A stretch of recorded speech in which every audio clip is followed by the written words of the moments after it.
우리 함께 말씀 읽겠습니다. 열왕기하 2장 7절에서 14절까지 말씀입니다.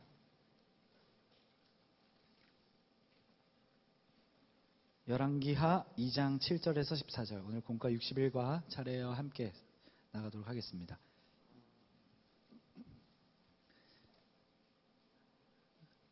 우리 함께 읽겠습니다. 시작. 선지자의 제자 50명이 가서 멀리 서서 바라보매 그 두 사람이 요단가에 서 있더니 엘리야가 겉옷을 가지고 말아 물을 치매 물이 이리저리 갈라지고 두 사람이 마른 땅 위로 건너더라. 건너매 엘리야가 엘리사에게 이르되 나를 내게서 데려감을 당하기 전에 내가 내게 어떻게 할지를 구하라. 엘리사가 이르되 당신의 성령이 하시는 역사가 갑절이나 내게 있게 하소서 하는지라. 이르되 내가 어려운 일을 구하는도다.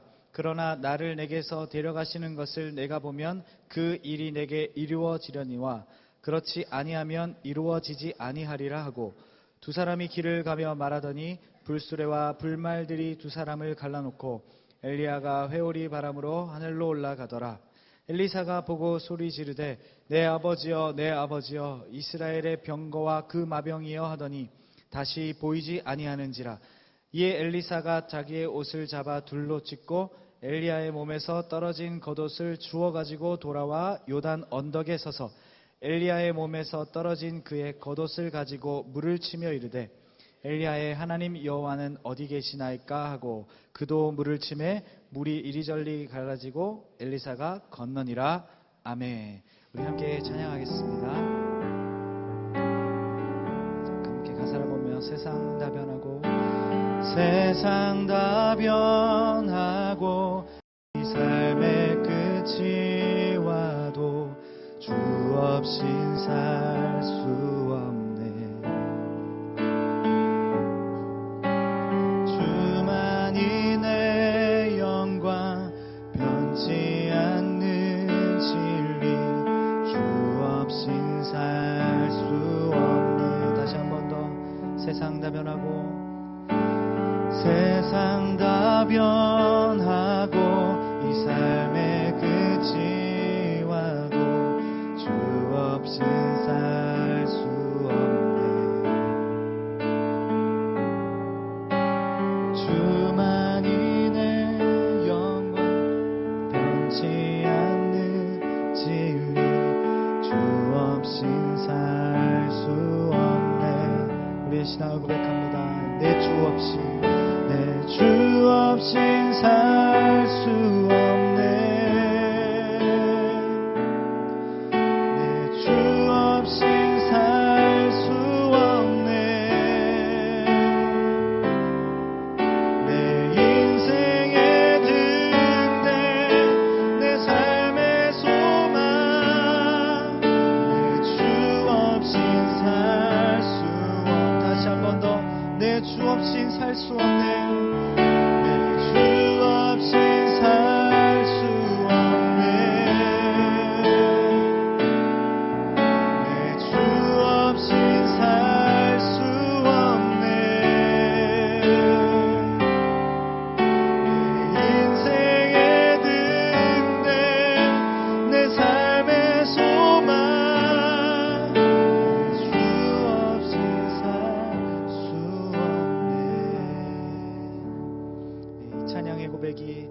평생의 고백이 되기를 축복합니다.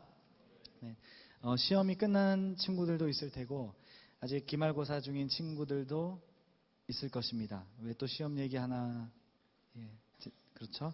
시험 기간에 시험 들지 않도록 기도하는 그 기도의 제목은 어쩌면 이제 우리의 기도 시험 기간 중에 단골 기도 제목이 아닌가 이렇게 생각됩니다. 우리가 흔히 시험 기간에 들 수 있는 시험에는 이런 것들이 있죠. 나는 망했는데 쟤는 잘 쳐서 드는 시험. 그리고 나는 잘 쳤는데 쟤는 더 잘 쳐서 드는 시험. 모두 망했는 줄 알았는데 나만 망해서 드는 시험. 그리고 그냥 시험. 시험 그 자체에 시험 드는 사람이 참 많죠. 그런데 우리가 진짜 기도해야 하는 시험거리는 사실 하나 있습니다. 그것은 공부냐 예배냐 하는 것입니다. 이 싸움은 모든 크리스찬 학생들에게 항상 있는 고민인 것 같습니다. 찬양 시간부터 공과가 끝나는 시간까지 평균적으로 계산해 보면 약 1시간 45분 정도 됩니다. 물론 집이 먼 친구들은 왔다 갔다 하는 시간까지 포함하면 훨씬 많이 걸릴 수 있습니다. 그러나 한 가지 확실한 것은 우리가 이 배움의 길을 걷고 있는 학생들에게 더할 나위 없이 중요한 것은 역시나 학업이죠. 오늘 여기까지 와서 이 얘기를 들어야 되나 싶은데 공부입니다. 공부.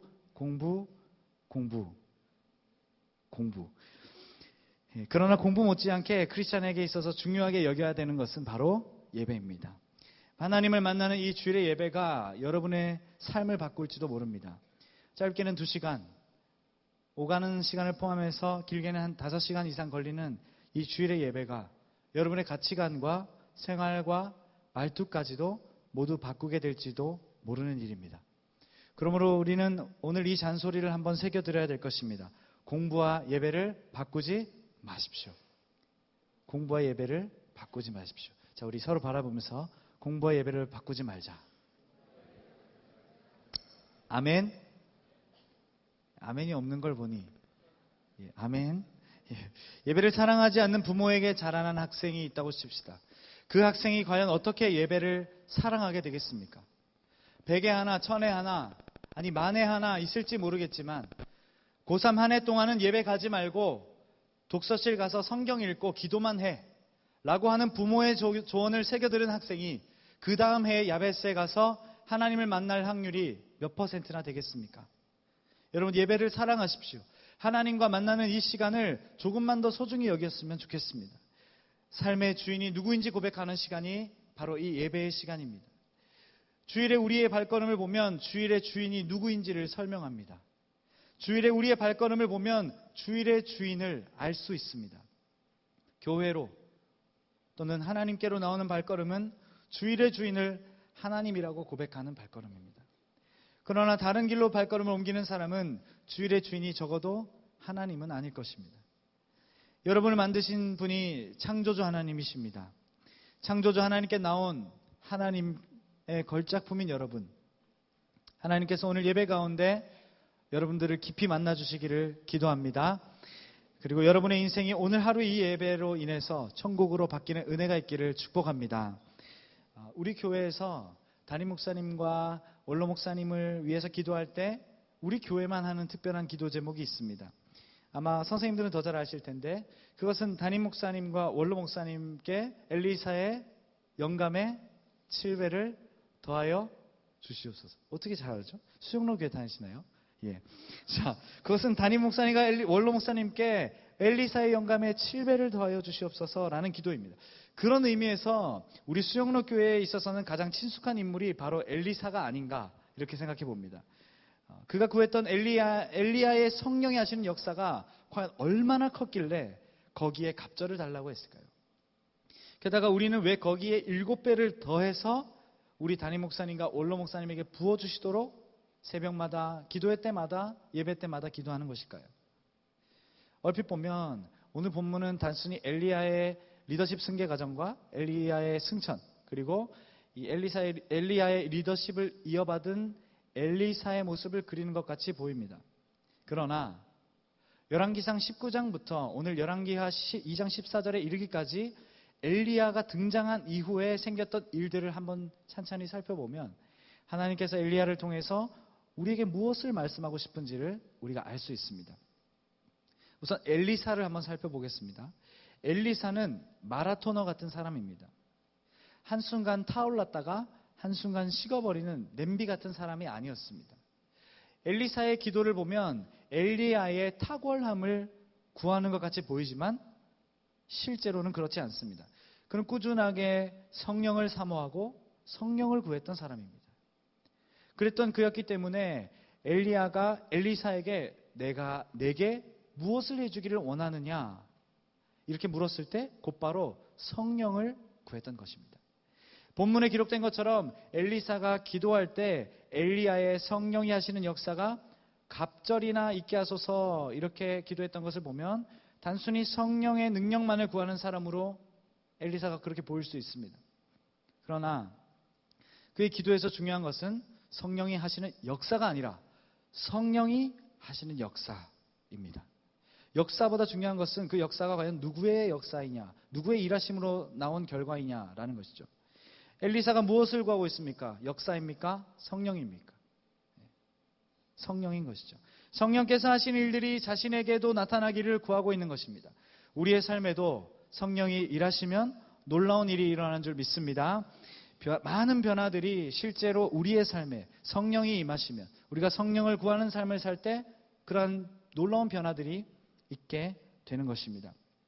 저는 학교에서 알아주는 유명한 욕쟁이였습니다. 욕쟁이였습니다. 이 선한 페이스와 이 착한 플로우, 이것을 볼 때 여러분이 어떻게 욕을 할 수 있었을까 이렇게 생각했겠죠.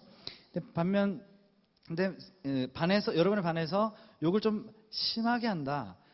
내가 그렇게 욕을 가볍게 여기는 건 아니지만 어쨌든 들을 때 굉장히 불편하다 하는 정도, 그 정도의 사람이었습니다. 입이 완전 그 수건 바로 아래의 것을 물고 있는 듯한 그런 상태였죠.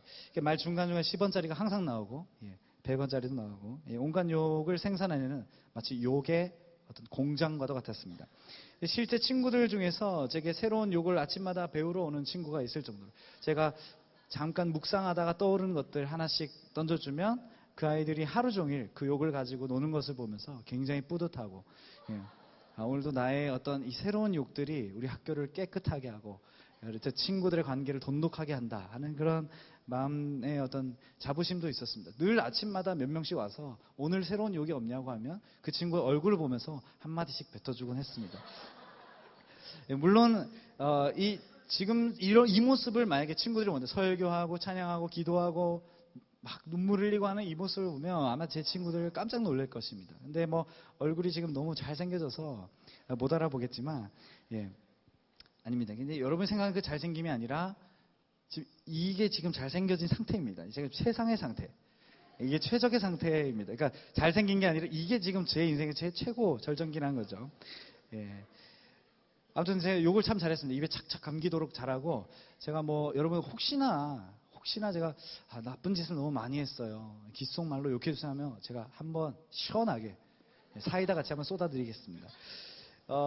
그런데 이런 제가 변화할 수 있었던 것은 오직 성령의 능력입니다. 성령께서 고치지 않으시면 도저히 고칠 수 없던 입이 바로 제 입이었습니다. 퀵마우스에다가 중간중간 욕을 섞어서 말할 정도였습니다. 유로 2016을 보니까 아주 특이한 나라가 있던데 아이슬란드라는 나라를 보니까 막 응원도 굉장히 독특하고 박수 치는 거 보고 근데 그 나라의 베스트 11을 보면서 굉장히 신기했습니다. 그 나라의 베스트 11을 한번 제가 읊어드리겠습니다. 캐스터처럼 이렇게 어렵던데 1부 때 좀 더듬그렸는데 2부 때 한번 화이팅 해보겠습니다. 화이팅. 존다디 보드바르손, 콜베인 시그토르손, 시고르드손, 요한 구드문드손, 아론 굿나르손, 비르키르 바르나손, 아리 스콜라손, 라그나르 시구르드손, 카리 아르나손, 비르키르 사에바르손, 한네스 할도르손. 그야말로 손으로 통한 나라가 바로 이 아이슬란드라는 나라이죠. 제 친구들의 이름을 부를 때 제가 아이슬란드의 이 사람들의 이름 끝에 손이 붙는 것처럼 항상 김영건 XX야.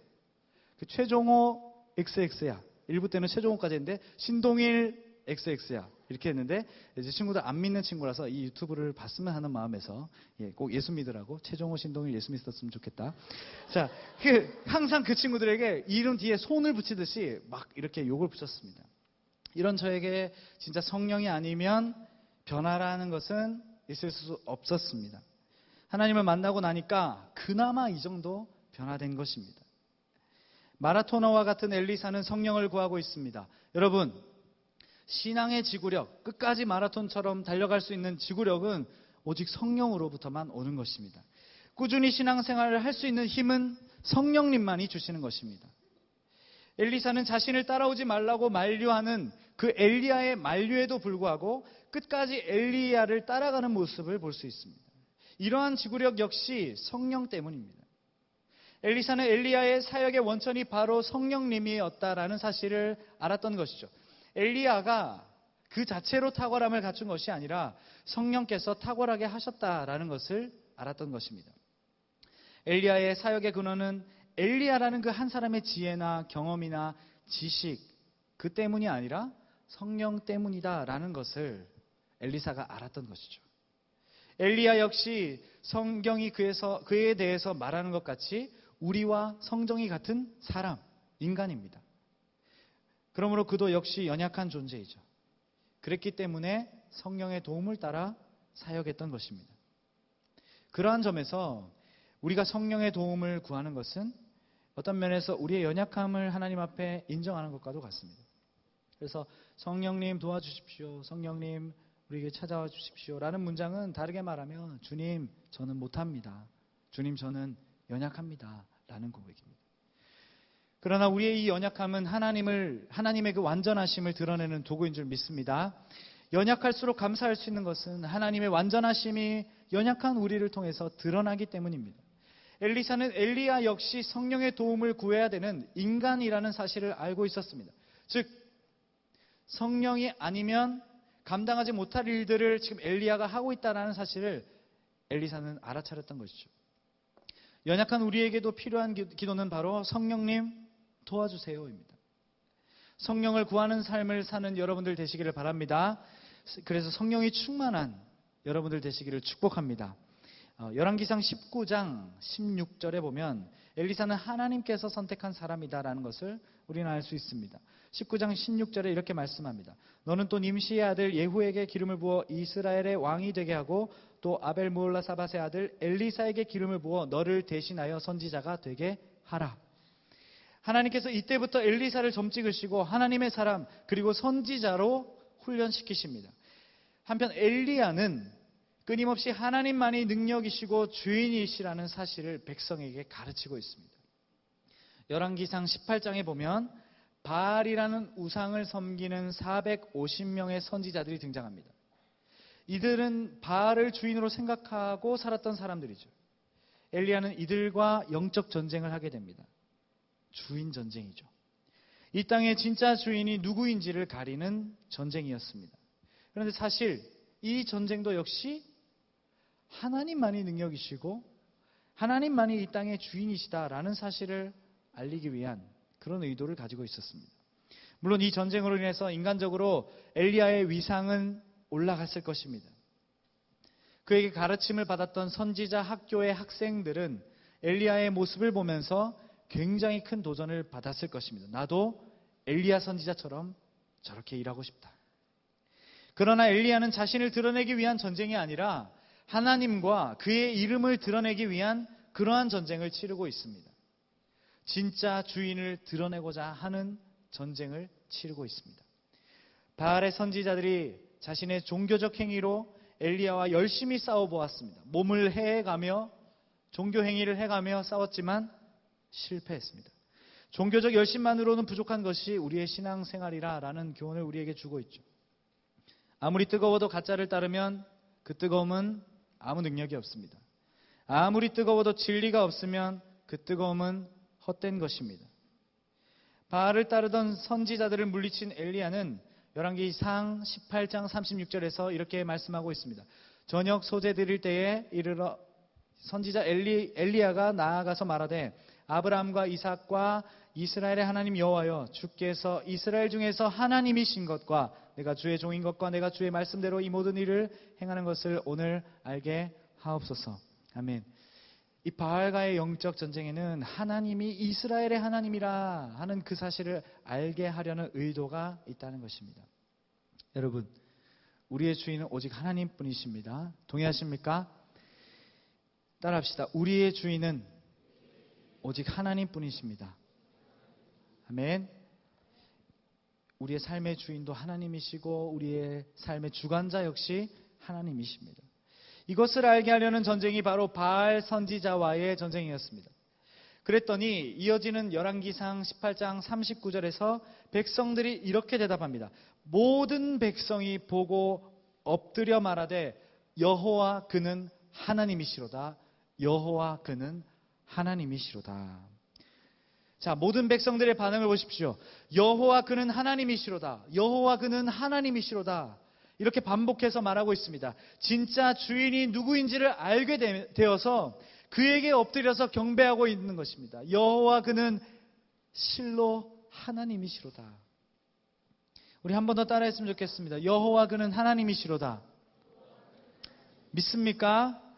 여호와 그가 바로 우리의 하나님인 줄 믿습니다. 우리의 주인이신 줄 믿습니다. 또한 엘리야는 열왕기하 1장에서 또다시 이 사실, 하나님만이 우리의 능력이시고 하나님만이 우리의 주인이 되신다라는 이 사실을 열왕기하 1장 2절에서 4절에서 이렇게 말씀하고 있습니다.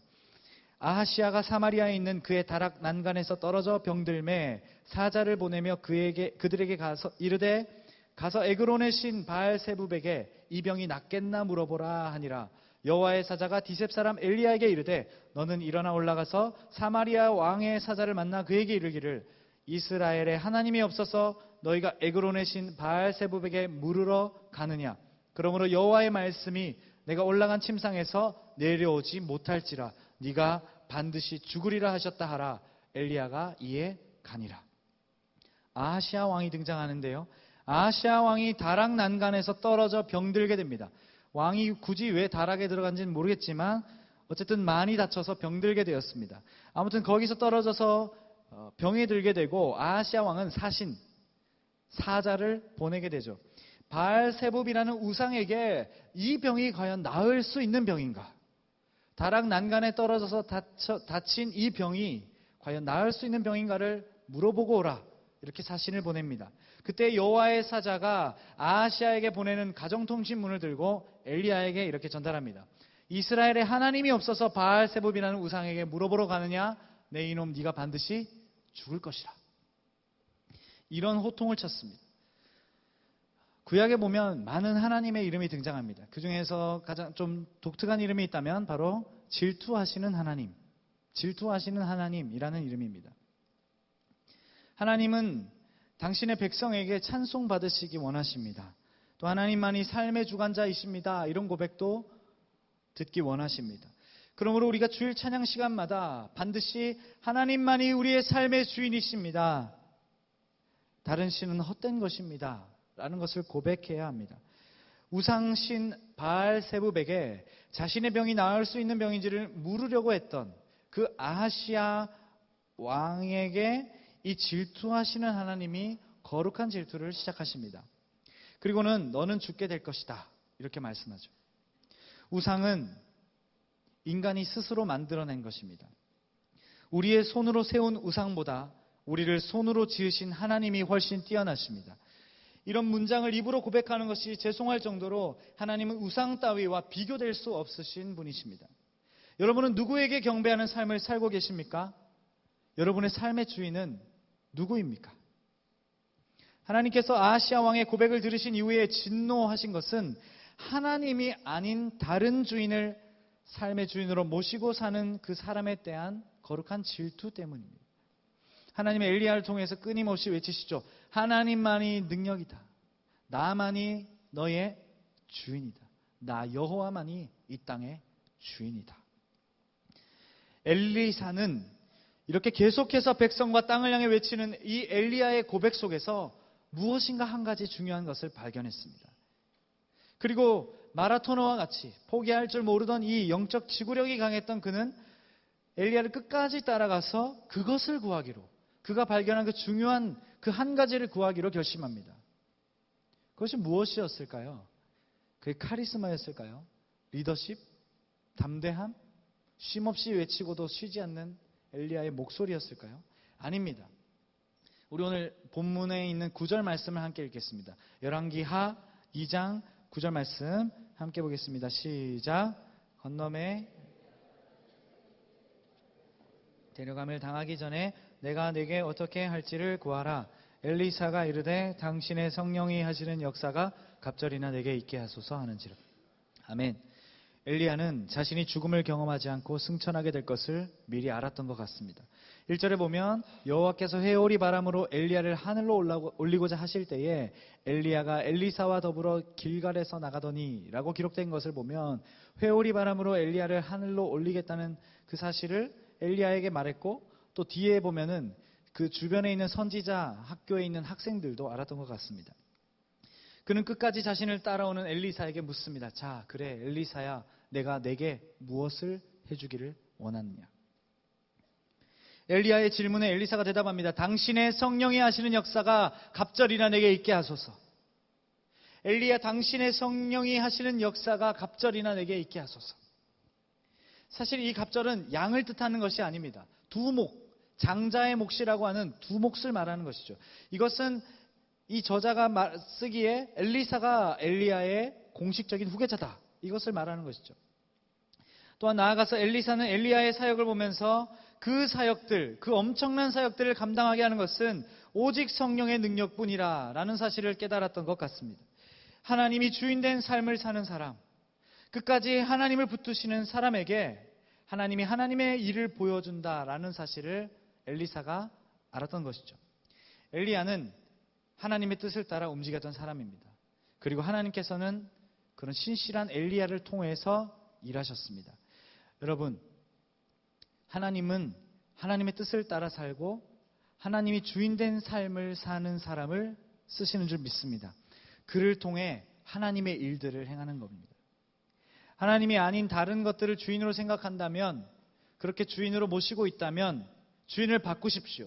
지금도 얘기하고 있는 저 안경 낀 하면 안경 낀이 다 쳐다보더라고요. 일부 때 안경 안 낀, 다른 것을 주인 여기듯이 그렇게 살아간다면 주인을 바꾸셔야 됩니다. 주권을 다른 것에게 내어주지 마시고 주도권을 다른 것에게 빼앗기지 마셔야 됩니다. 오직 하나님만이 우리의 삶의 주권을 가져가시도록 해야 됩니다. 성령이 아니면 살 수 없다고, 성령이 아니면 안 되겠다고 그렇게 고백하는 여러분들의 삶이 되시기를 바랍니다. 오늘 말씀을 맺겠습니다. 오늘 엘리사의 눈은 사실 엘리야를 바라보는 것이 아닙니다. 엘리사의 눈이 바라본 것은 엘리야의 카리스마도 아니었습니다. 그의 탁월한 리더십도 아니었고 그의 담대함도 아니었습니다. 그가 바라보았던 것, 엘리사가 바라보았던 것은 바로 하나님, 엘리야의 사역의 근원과 힘이 되시는 하나님이었습니다. 엘리야의 사역과 또 그의 삶의 주권이 하나님께 있음을 엘리사가 알았던 것입니다. 즉 하나님께서 주인 되셔서 엘리야를 이끌고 계시다는 사실을 알았습니다. 저와 여러분이 오늘도 구해야 되는 것이 있습니다. 하나님, 우리의 삶의 주권을 내어드립니다. 내 삶을 받아주시옵소서. 내 삶을 주관하여 주시옵소서. 내 삶의 주인 되신 하나님, 나를 인도하여 주시옵소서. 이러한 기도인 줄 믿습니다. 많은 사람들이 아마도 엘리야를 칭송했을 것입니다. 엘리야는 대단한 사람, 당대에 이런 사람이 없다, 그의 능력을 보라, 그의 탁월함을 보라, 칭송했을 것입니다. 예수님이 이 땅에 오셨을 때 너희는 나를 누구라 하느냐 했을 때 더러는 엘리야라 말하는 사람이 있을 정도로 엘리야는 이름이 있는 사람이었습니다. 꽤나 영향력이 있는 사람이었습니다. 그러나 그를 이끌었던 것은 그 자신의 힘이나 사역의 경험이나 능력이 아니었습니다. 오직 그를 이끄시는 성령 하나님의 능력이었습니다. 엘리야가 바알의 선지자들과 벌였던 전쟁은 그 땅의 진짜 주인이 누구인지를 결정하는 전쟁이었습니다. 우리의 삶에 아마도 이와 같은 전쟁이 매일매일 있을 것입니다. 우선순위를 정하는 문제, 주인을 결정하는 문제, 이 일에 있어서 내가 누구를 주인으로 생각할 것인가. 선택의 기로에 서게 되셨을 때, 여러분의 발걸음이 양갈래 길의 그 시작점에 섰을 때, 바로 그때 여러분의 신앙이 결정됩니다. 내가 누구를 따르고 있느냐, 이것이 결정됩니다. 여러분, 하나님이 여러분의 주인이 된 삶을 살게 되시기를 바랍니다. 치열한 영적 전쟁에서 하나님만을 주인으로 모시고 사는 그런 신실한 하나님의 사람들 다 될 수 있기를 주님의 이름으로 축복합니다.